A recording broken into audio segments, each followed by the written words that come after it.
Hello my YouTube friends, this is just a quick follow-up video of one I did a few months ago of when I was preparing my garden and it was all full of weeds and we're getting ready for the growing season, and just wanted to show you what the results of our hard work was. Well, I say hard, but it's pleasurable as well. But we got some peas there, and check out these sweet corn, eh?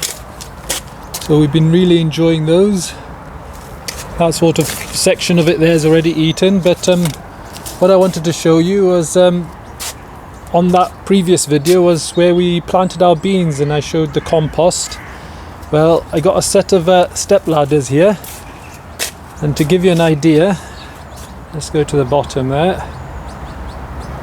Recently I've been using these step ladders to pick my beans. So they go up, up, up, up, up, up, up, up, up, up, up, up, up, up, up, right up there. Oh, it's still going. There we go.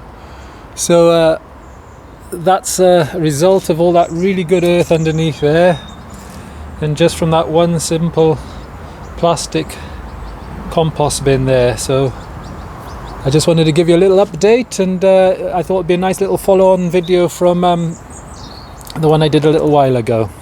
The usual like and subscribes, and we'll see you in the next video.